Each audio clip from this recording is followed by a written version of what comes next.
నమస్తే, welcome to our channel.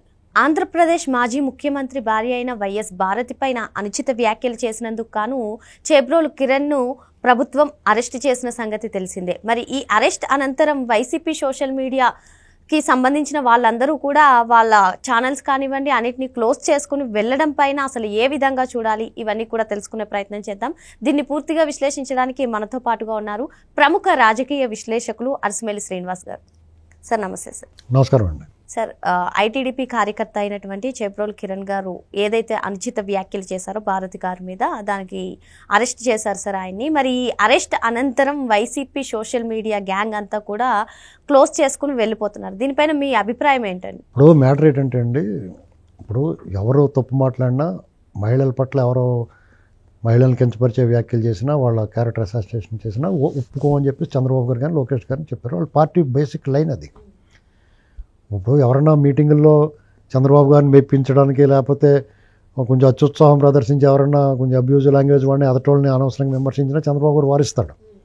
బహిరంగ సభలో అయినా ఎవరన్నా కానీ మామూలుగా ఎమ్మెల్యేలు వాళ్ళు కూడా ఎవరి మీద వల్గర్ లాంగ్వేజ్ వాడితే కూడా మీకు బాబు గారు ఒప్పుకోవడానికి పిలిచి మందలిస్తాడు. ఇది మనందరం చూస్తున్న విషయం. ఇక్కడ ఆంధ్రప్రదేశ్లో ప్రస్తుతం తెలుగుదేశం పార్టీ కూటమి ప్రభుత్వం వేరు, పార్టీ వేరు. ఇక్కడ తెలుగుదేశం పార్టీ కూటమి ప్రభుత్వంలో ఒక భాగం కాబట్టి ఈ పార్టీ ఎలా స్పందించాలో నిన్న జరిగిన ఇన్సిడెంట్కి ఒక తెలుగుదేశం పార్టీ సానుభూతిపరుడు, పార్టీ కార్యకర్త, అతను మీడియాలో పాపులర్ అయ్యాడు. అతను పార్టీ కోసం కష్టపడి పనిచేశాడు.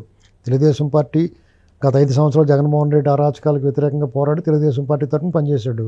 వివిధ మాధ్యమాల్లో మాట్లాడాడు. అతను జనాలు అందరూ రిసీవ్ చేసుకున్నారు. అతను బాగా పాపులారిటీ వచ్చింది. కామన్ మ్యాన్గా అందరికీ దగ్గర అయ్యాడు. అతను పొరపాటో గ్రహపాటో గబక్కని స్లిప్ అయ్యి మాట్లాడేశాడు. లేదా ఉద్దేశపూర్వకంగా ఏమన్నా మాట్లాడాడు, మొత్తం మీద తప్పు మాట్లాడాడు.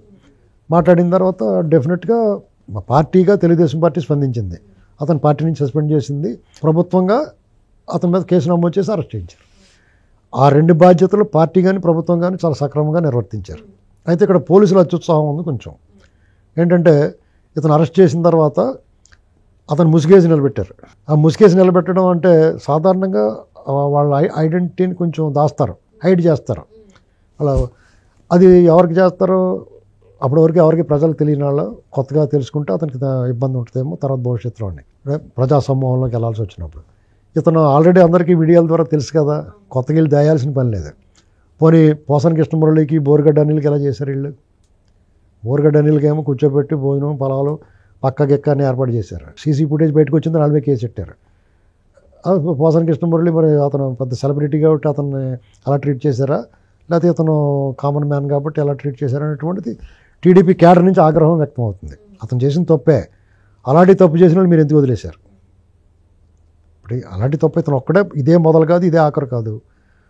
గతంలో 5 సంవత్సరాల నుంచి దాదాపు 7-8 ఏళ్ళ నుంచి వైసీపీ తాలూకు సోషల్ మీడియాలో కొన్ని అకౌంట్లు ప్రత్యేకించి అత్యంత వరస్ట్ లాంగ్వేజ్ మాట్లాడుతున్నారు. అబ్యూజివ్ లాంగ్వేజ్ వినటానికి అసలు దాని గురించి తలుచుకోవడం కూడా అభ్యంతరకరమైన భాష. సాక్షాత్తు చంద్రబాబు నాయుడు గారి భార్యని, కుటుంబాన్ని అందరినీ మాట్లాడారు. ఎవరిని విడిచిపెట్టలేదు. సాధారణ కార్యకర్త దగ్గర నుంచి అత్యున్నత స్థాయి వరకు కూడా అధికారులు, జడ్జిలు కూడా మాట్లాడారు. వాళ్ళ మీద మీ చర్యలు ఏ రకంగా ఉన్నాయి?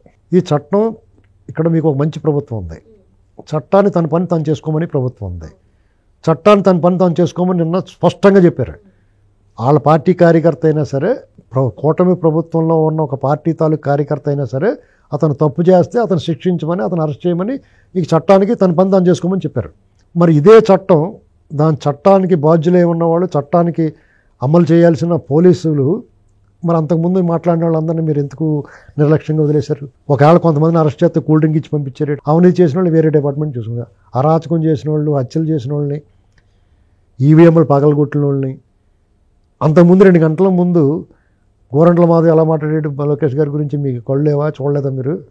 అంటే మీకు ఎవడన్నా చెప్పాలా, బొట్టెడు చెప్పాలా, సుమోటోగా స్వీకరించలేరా?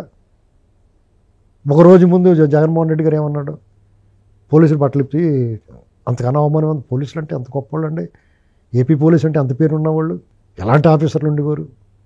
మీకు అంత ఆత్మగౌరవం ఉండాలి కదా. ఇవన్నీ వదిలేదు. జగన్మోహన్ రెడ్డి మీద ప్రేమ పోలేదా లేకపోతే? ఇది టీడీపీ క్యాడర్ ప్రశ్నిస్తుంది. ఇన్ని రకాలుగా ఇప్పుడు ఇతనే మాట్లాడా, ఇవాళకే మాట్లాడుతున్నారు కదా. మొదట్లో ప్రభుత్వం వచ్చిన వెంటనే ఎందుకు వచ్చిన కూడా బాబు అని అకౌంట్లో క్లోజ్ చేసుకుని కొంతమంది సైడ్ అయిపోయారు. రెడ్ బుక్ కట్ట తీస్తారేమో అని భయంతో. వీళ్ళు ఏం తీయట్లేదు, మంచి ప్రభుత్వం, వీళ్ళు ఏం పట్టించుకుంటూ వాళ్ళ పనాలు చేసుకుంటున్నారు, చట్టం తన బంధం చేసుకోమని వదిలేశారు. చట్టమేమో తన బంధం చేసుకోమంటే ఏం చేస్తాంలేండి ఇప్పుడు తర్వాత చేసుకుందాంలేని వదిలేశారు. వాళ్ళు ఏమైనా ఉంటే జగన్ పని చేసి పెడుతున్నారు. ఇది స్పష్టం. మరి మీరు మామూలుగా జగన్మోహన్ రెడ్డి నేను అలా బట్టలు ఉడతీస్తున్నాను కానీ డిపార్ట్మెంట్ ఏం చేయాలి? ఒక ప్రెస్ మీట్ పెట్టి ఖండించడం కాదు. నువ్వు 29లో వచ్చిన తర్వాత చేయటం ఎందుకండి? 10 మంది 20 మంది వస్తాం, ఇప్పుడు ఇప్పేయండి బాబు అని వెళ్ళాలి కదా ఆయన ఇంటి దగ్గరికి. ఆయన ఇంటి దగ్గరికి వెళ్ళి అపాయింట్మెంట్ తీసుకుని మిమ్మల్ని కలవాలనుకుంటున్నామని అంటే వీళ్ళు ఎందుకు వచ్చారో బాబు మనకి హెల్ప్ చేస్తాం వచ్చారేమో అని రమ్మంటాడు. వెళ్ళిందారు సార్ మీరు 29లో మీరు మళ్ళీ వచ్చిన తర్వాత బట్టలు ఇప్పేస్తానంటున్నారు, అప్పుడు దాకా ఆగలేకపోతున్నాడు, ఇప్పుడు ఇప్పేయండి బాబు అనాలి కదా. అవునా కదా? అప్పుడు అతను సత్తేటి తెలిసిపోద్ది కదా ఇప్పుతాడు ఎప్పుడో. అప్పుడు దాకా మేము ఆగలేకపోతున్నాం మేము కూడా. ఎందుకంటే అతను పార్టీ ఉంటుందో ఉండదో తెలియదు, అతను ముఖ్యమంత్రి అవుతాడో అవడో తెలియదు. అతను అన్నాడు కదా మాట, అతను ఏమంటాడో ఏం చేస్తాడో చూడాలి కదా. మేము కూడా ఉండమో తెలియదు అప్పుడు దాకా. ఎప్పుడు ఏ క్షణం ఎవడ ఎలా పోతాడో తెలియదు కదండి. మరి పోలీసులు అంత నిర్లక్ష్యంగాను అసలు పట్టించుకున్నట్టు ఎవడో చెప్తే చేయాలన్నట్టు చూస్తారేంటి? ఇక్కడున్న ప్రభుత్వం పర్ఫెక్ట్గా చట్టం తన బంధం చేసుకోమంటుంది అంతే. మీరు అవన్నీ వదిలేసి ఇతను ముసుగేసి నిలబెడితే అలా సాధారణంగా పోలీసులకే అవుతుంది. ఎటు నుంచి వచ్చి ఎటు వచ్చినా మిమ్మల్ని అంటారు, ఎడాపెడా కూడా మిమ్మల్ని అంటారు. మీరు పట్టించుకున్నా మిమ్మల్ని అంటారు, పట్టించుకోకపోయినా మిమ్మల్ని అంటారు. ఇప్పుడు దీన్ని పట్టించుకున్నారో మరి వాళ్ళు ఎందుకు పట్టించుకోలేదు అంటారు. వాళ్ళందరినీ పట్టించుకుంటే ఇది మా మీద రెడ్ బుక్ రాజ్యాంగం అంటారు. అవన్నీ తట్టుకోవాలి మీరు. ఇప్పుడు పోలీస్ డిపార్ట్మెంట్ అంటే మీరు సాధారణంగా మిమ్మల్ని అవమానించిన వాళ్ళని మీరు విడిచిపెట్టకూడదు. మేము ఇంత కఠినంగా మాట్లాడాల్సి వస్తుందంటే మాకు చాలా బాధగా ఉంది. ఎందుకంటే మీరు ఆ ఉద్యోగం రావాలంటే ఎంత కష్టం ఉంటుందండి. నిన్న ఒక ఎస్ఐ గారు అన్నట్టుగా ఇలాంటి మాటలు ఎప్పుడో చెప్పాం. కఠిన శ్రమ, కఠోర శిక్షణ, బాగా చదువుకోవాలి, పోటీ పరీక్షల్లో నెగ్గాలి. ఇవన్నీ అయిన తర్వాత వల్ల మీకు రకరకాల ఉంటాయి ఆమ్యామ్యాలు ఇలాంటివన్నీ అందులో రావాలంటే అన్ని అర్హతలు ఉన్నా కానీ మీకు మళ్ళీ ఎవడొకటి కాళ్ళు పిసుకాల. ఇన్ని చేసి అందులోకి వచ్చిన తర్వాత మీరు ఒక ప్యాషన్ తోటి వ్యామోహంతో ఏదైనా చెయ్యాలి ప్రజలకని వస్తున్నారు.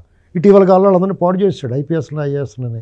దాని ఉదాహరణ ఒకప్పుడు ఐఏఎస్లు ఐపీఎస్లు అంతా పేరు తెచ్చుకున్నారు నిజాయితీ పరులు, వాళ్ళు చూస్తే భయమేసింది.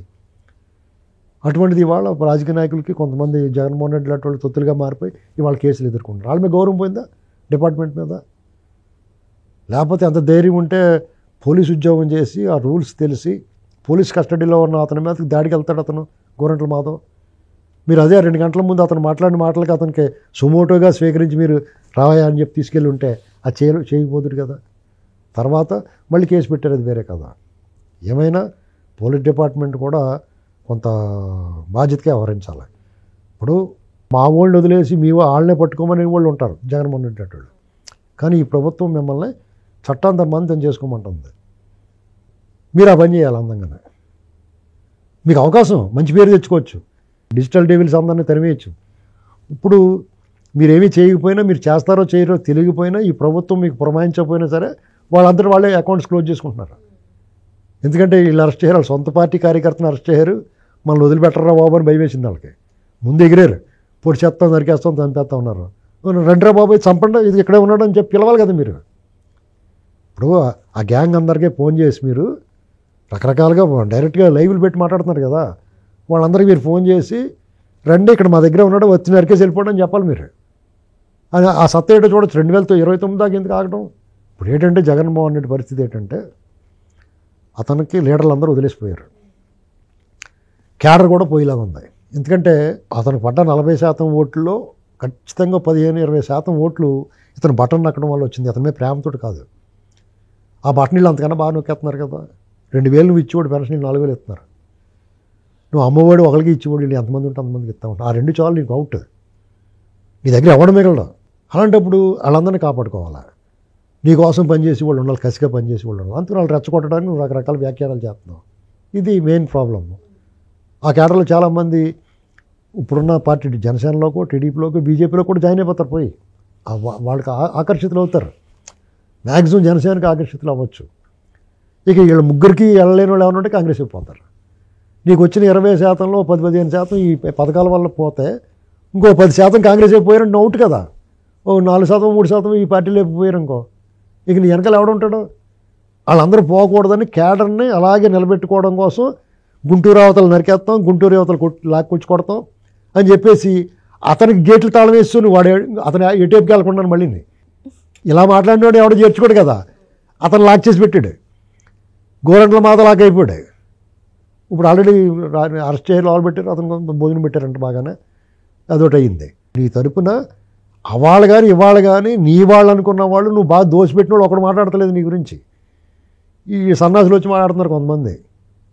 అది గుర్తుపెట్టుకోవాలి. జగన్మోహన్ రెడ్డి కథ ముగిసిందండి. అతని చరిత్రహీనం, వర్తమానం శూన్యం, భవిష్యత్ అగమ్యగోచరం. ఆ పార్టీ 2029 వరకు ఉంటుందో ఉండదో తెలియదు. ఆ పార్టీ కేడర్ అతనితో ఉంటారో ఉండరో తెలియదు.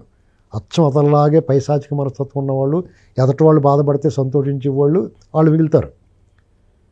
వాళ్ళందరూ ఇలాంటి ఏదైనా ఇన్సిడెంట్ వచ్చిందంటే పారిపోతారు.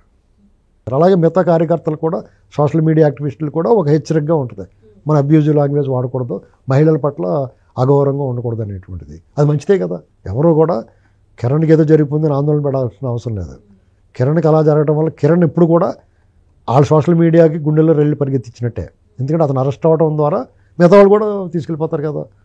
కాబట్టి ఎవరు కూడా ఎక్కువగా వరి అవ్వాల్సిన అవసరం లేదు.